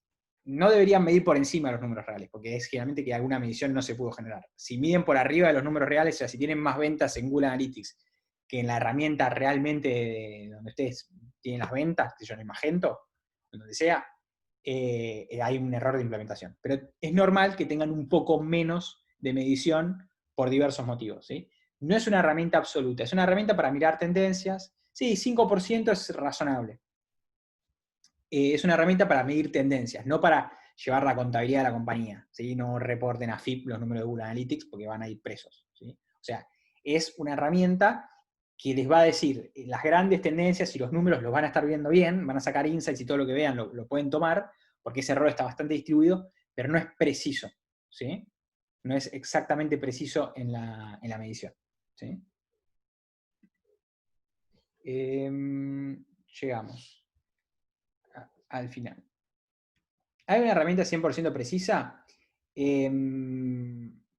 Hay herramientas precisas, o sea, vos la forma que tenés de medir preciso es con la data, y preciso entre comillas, porque siempre hay problemas como de gobernanza y eso, ¿no? Pero la parte que vos tenés la información más precisa es en la data que está en backend, ¿no? O sea, lo que te quiero decir es, ponele que vos para vender usás un Magento, ¿no? La data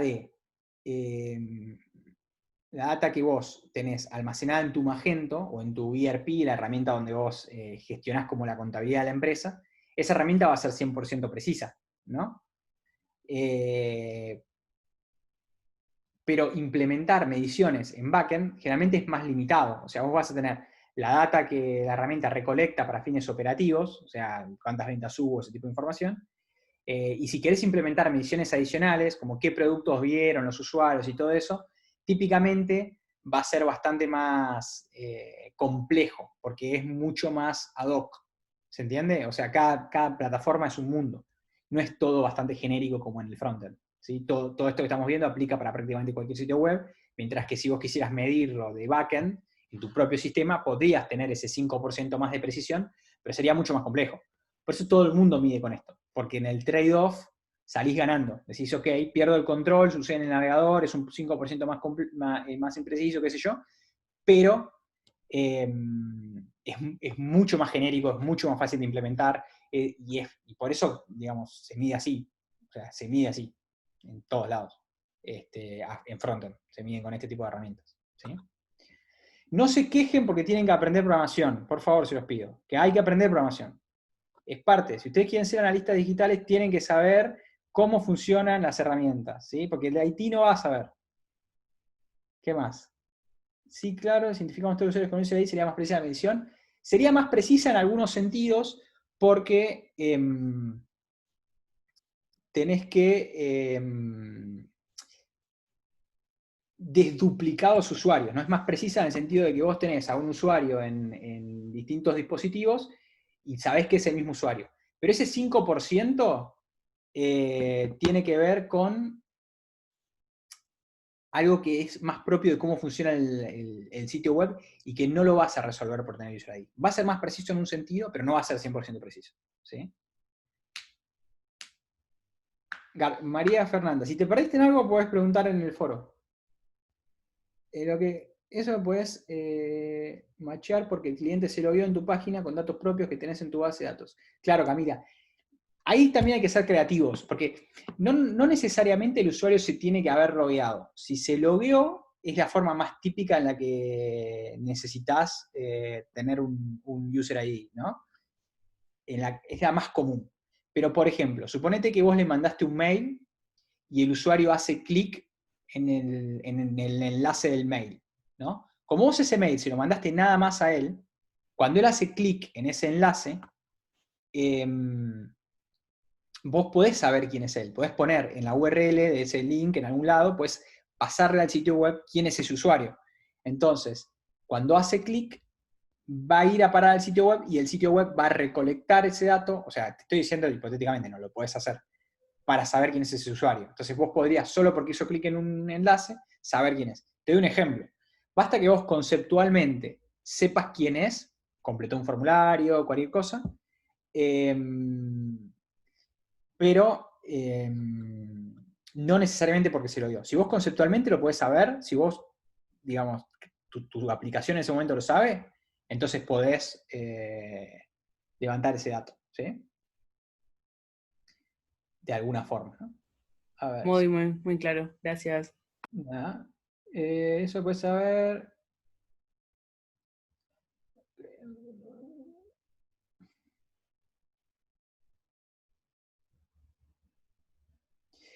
En Moodle no hay algo de programación básica, pero se los puedo subir, no hay ningún problema. Lo podemos buscar. Déjenme que selecciono algo. De cualquier forma, si quieren, a ver, estamos. Un poco los cursos se van dando de distinta forma y las cosas que les interesa van variando. Si a ustedes les interesa aprender más sobre programación básica web, podemos hacer una sesión. O sea, no podemos meter en los horarios del curso porque no vamos a llegar a ver el material, sino. Pero si les interesa aprender un poco más de HTML y CSS y ver alguna cuestión como más en detalle de eso, podemos tener una clase extra sobre ese tema, conectarnos una hora en otro horario, o después de clase quedarnos una hora, y descuento más de HTML, CSS y JavaScript. No van a ser programadores, no es mucho más que lo que vimos ahora, es como verlo de nuevo, más lento, y hacer algún ejercicio o algo como para que entiendan, mostrarlo más visual, para que lo entiendan. Si les copa eso, lo hacemos de una. Yo no tengo problema. A mí dar clase me encanta, así que si quieren más clases, más clases. Dígame si les interesa acá o en el foro y lo organizamos, no hay ningún problema. Explorador de usuarios de Google también le da una ID al cliente. ¿Qué diferencia tiene con User ID? Que ese ID en el explorador de usuarios, si vos estás sin User ID aplicado, ese ID es el ID anónimo, es el ID de la cookie. Entonces no es un User ID. Si vos tenés implementado User ID, ese ID de cliente es tu ID. Entonces vos sabés quién es esa persona. ¿Se entiende, Marianela?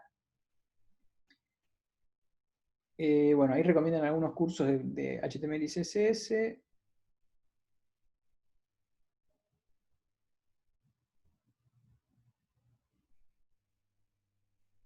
Lo del pixel no era importante, Justina, no te preocupes. Lo importante no es que entiendas. O sea, hay una parte del pixel que es importante, que es que entiendas qué hace, no cómo lo hace. ¿Qué hace? Es un fragmento de código que a veces coloquialmente se le dice pixel, pero formalmente es una etiqueta, un tag, que vos pegás en el sitio web. Vamos a ver cómo lo accedes para tener esa información. Te la da Google cuando creas una cuenta, vos la pegás en el sitio web y Google Analytics empieza a recolectar información. Es un pequeño fragmento de texto. Ok, pero la usa Analytics. La usa Analytics, Sí. correcto. Está bien, es eso. Perfecto.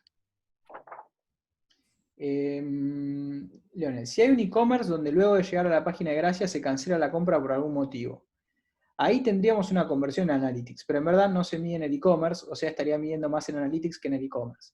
¿Hay forma de levantar ese dato? Sí. Hay un módulo de e-commerce que se llama Enhanced e-commerce mejorado, que tiene la posibilidad de medir devoluciones.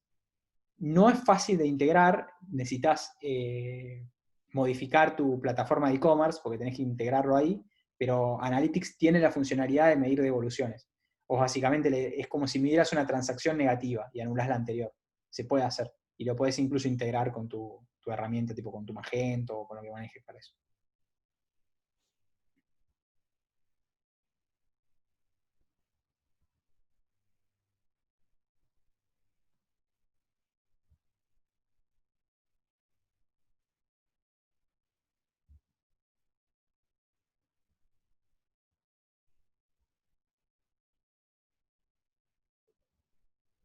Bueno, el resto son que quieren tener la clase de programación. Perfecto, lo hacemos. Sí, buenísimo. Pero, tengo que armar el material y lo armamos. Perdón por la molestia, pero yo quería aprovechar para preguntarte por la diferencia entre la ID que encontramos en el explorador de usuarios de Analytics y la ID. Eso te lo acabo de responder. Sí, perdón, voy respondiendo lento porque tengo 52 mensajes que te voy a decir. Sí.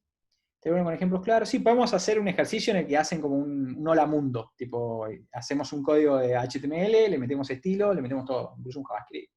A mí me encanta enseñar programación, así que me encanta que les divierta.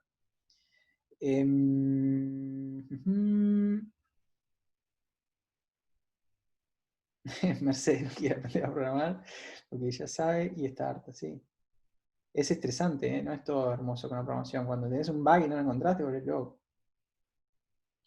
Los píxeles no se suponían que eran la nitidez de la imagen, dice Ana. Claro, por eso coloquialmente se le dice así, porque el píxel es la cantidad de una imagen, un JPG está hecho de...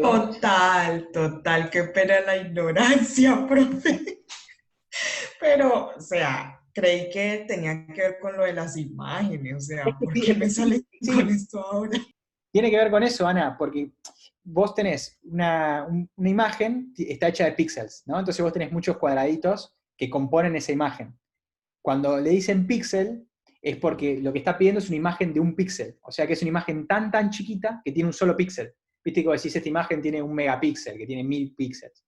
Esta imagen es tan chiquita que tiene un píxel, que es lo mismo que nada, y es transparente, es lo más chiquito que puede pedir. Solo la pide porque al hecho de pedirla, le pasa información, ¿entendés? Es como, ¿qué ejemplo te puedo dar? Te voy a dar una metáfora, les voy a dar una metáfora porque todos se quedan enganchados con eso, muy pavota, ¿sí? Supongamos que vos le tenés que pedir un dato, le tenés que pasar un dato a alguien. Entonces vos lo llamás y le tenés que decir, ¿cómo te puedo decir? A ver, déjame pensar un ejemplo. ¿Es solo una imagen? Es una imagen, sí. Es una imagen, pero no importa la imagen, porque lo que importa es lo que vos le pedís. Es como que vos lo llamás y tenés un código que le decís, si te pido 2 empanadas de carne, te quiero decir tal cosa. Y lo llamás y decís, quiero 2 empanadas de carne, ¿entendés? Y no importa la empanada de carne, si te la manda o no te la manda, si al final te manda cualquier cosa, te manda una caja vacía. Lo que importa es que como le pediste 2 empanadas de carne, le estás pidiendo, él ya sabe algo que vos le querías decir, ¿entendés? Entonces Google Analytics es lo mismo, pide un píxel, no importa el píxel, te lo devuelve vacío, no importa la imagen, no se trata de la imagen. Es que cuando pide el píxel, en la combinación, dice, quiero una empanada de carne, una de jamón y queso, en ese pedido del píxel, que no importa cuál pida, siempre le da el mismo, le pasa un montón de información, que así es como mide Google Analytics. ¿Se entiende el concepto? O sea, lo que importa es, no es la empanada que le devuelve, siempre viene una caja vacía. Pero si pediste 2 de carne y 2 de verdura, le estás queriendo decir algo. Así mide Google Analytics de atrás. Y por eso se le llama píxel. Pero es, no se quemen con eso, es un boludato, no es importante.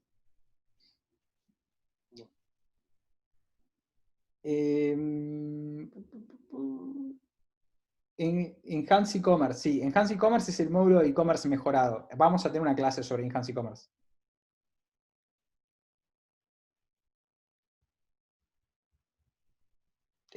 Sí, esta clase en este momento se está grabando y cuando la cortamos, la subimos. A la pregunta de Pablo. Sí, de una, volver a escuchar. Y tienen un foro en cada unidad donde pueden hacer preguntas. Si hay algo, lo vuelven a ver y hay algo que no entienden, pueden preguntarlo en el foro, ¿sí?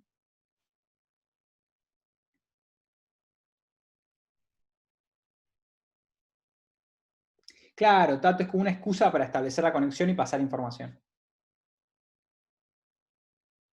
La PPT también la subimos. A ver, temporada de historias criminales. ¿Hasta qué sección de Moodle tienen que avanzar? Si los confirmo en el... A ver, lo chequeamos ahora. Tienen que hacer sí o sí el módulo de ¿cómo se llama? De presentación. Preséntense. Un segundo que entro al Moodle.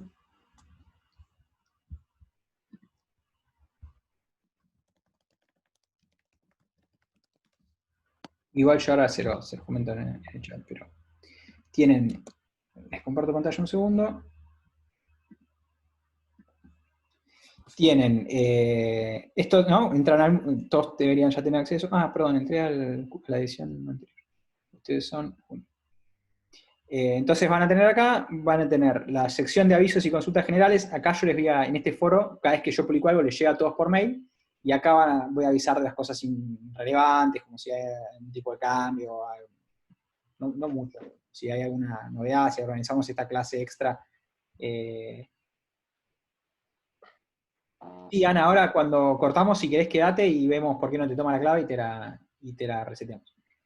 Después en la introducción del curso tienen el foro de presentación. Esto lo tienen que hacer, ¿sí? Todos se tienen que presentar acá. Y tienen el contenido opcional para los que requieran nivelación.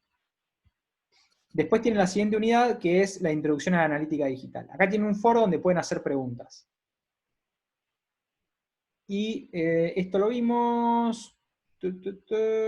No, todavía no tienen tarea. O sea, la única tarea es que hagan el foro de presentación. La clase que viene vamos a empezar con los controles de lectura, y con cada control de lectura o sea, con cada clase van a tener al menos uno, o a veces dos, controles de lectura. Y en esta unidad de la estrategia de medición van a tener un ejercicio grupal, se van a tener que poner en grupos. ¿Sí? Okay.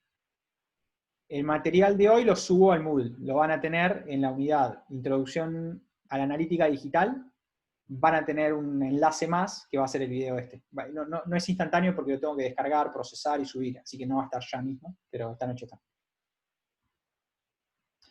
No me va a cerrar, Martín, no te preocupes.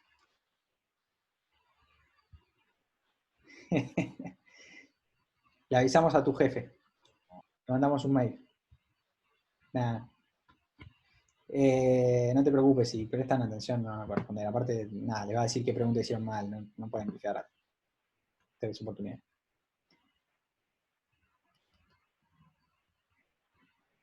No, en el foro, Marianela, si vos vas, cada unidad, ustedes, si tiene una pregunta general, la pueden hacer en el foro de consultas generales, que es tipo, che, no sé cómo hacer tal cosa.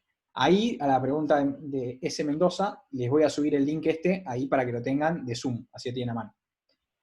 Yo les voy a armar los grupos, salvo que alguien quiera estar en grupo con otra persona y me dicen. La vez pasada había un montón de gente que trabajaba junta y me dijo, todos trabajaban en Walmart y querían trabajar juntos y los pusimos juntos. Pero digan, de ahí, nada, si quieren me avisan. Asignar algo, me dice. Para que tenía una pregunta más. Bueno, te decía, Marianela, si tenés preguntas sobre dónde hacer las preguntas, en cada unidad, por ejemplo, si tenés una pregunta sobre esto, vas a introducción al curso, introducción a analítica digital, ¿sí? Esta unidad, que es la que vimos ahora, y vas al foro sobre la unidad, y acá añadir nuevo tema de discusión, y puedes preguntar lo que quieras ahí. El control de lectura para la próxima clase.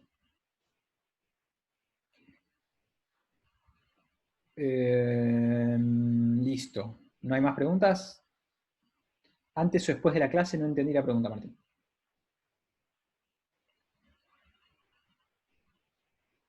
¿El control de lectura decís si es antes o después de la clase? No, después de la clase, porque todavía no vimos todos los contenidos del próximo control de lectura.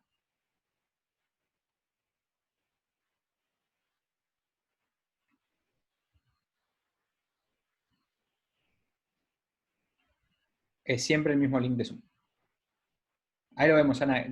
Así nos quedamos nosotros dos solos y vemos eso, pero por si hay una pregunta genérica, las resolvemos y después nos quedamos viendo. Es la semana que viene. El jueves que viene, perdón. Es todos los jueves.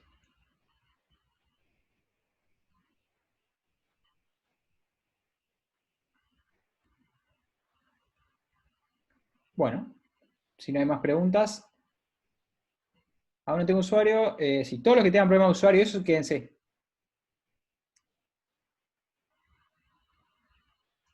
Sí, hay material. Todas las clases tienen material para profundizar. Ya subido en el Moodle. Gracias a ustedes por conectarse. No hagan el control de lectura. No lo hagan. No se confundan, no lo tienen que hacer.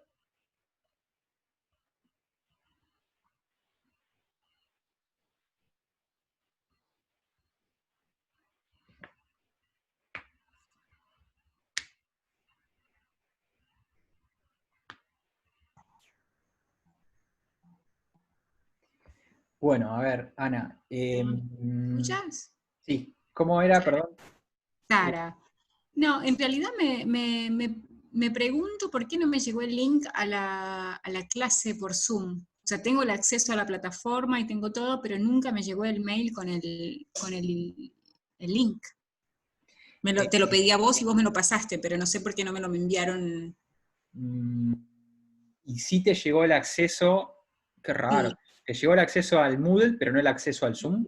Claro, y después me puse a revisar un poco la plataforma y en un momento entré en pánico, porque aparte dice clase los martes, es como que hay un poco de desactualización en el contenido de los calendarios. Ah, el calendario está desactualizado. O sea, como que te dice que en el calendario vas a ver el link, y cuando entró al calendario no estaba el link. Sí, Por suerte sale me fechas de respondiste mayo. rápido. Fechas de mayo sale. Ah, está la fecha, está bien, buen dato ese. Ahora cambio el calendario. Sí, puede ser que haya quedado el calendario. Yo no veo acá en el calendario las fechas de mayo. Qué raro. Participantes. ¿Cómo es? Claro, eran los martes aparte, no los jueves. Yo dije, mierda, perdí la primera clase, fue el martes y no estuve. A ver, para que lo voy a... ¿Cómo es en Mendoza? ¿Cómo es tu nombre completo? Y es Sara Rosa Mendoza. Sara Rosa Mendoza. A ver, dame un segundo. Sara. No sea que te inscribimos que nos equivocamos y te te enrolamos en la edición de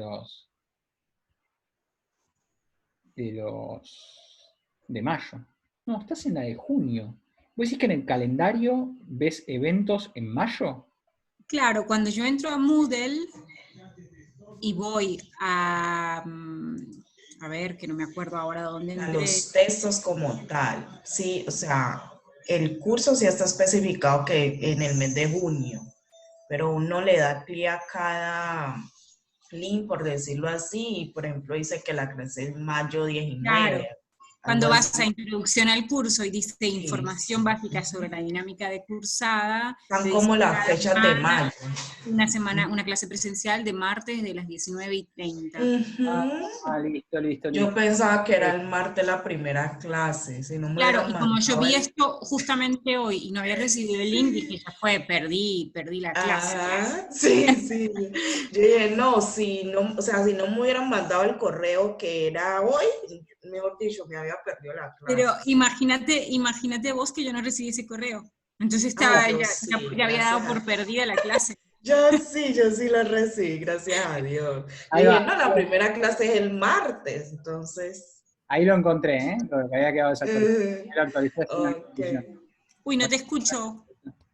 Ahora se fue tu voz. ¿Me escuchan ahí? Sí, Ahí va. yo sí. Perfecto, ahí lo actualicé. Gracias por avisar. Había quedado eso porque se repitió del anterior y no se quedado eso. ¿Algo más vieron mal? Además de eso, ¿no? No, cositas así, pues que ahorita yo tenía la sección, la tenía iniciada y resulta que no me quiere entrar, no me recibe ninguna contraseña. Ni la vieja ni la que creé.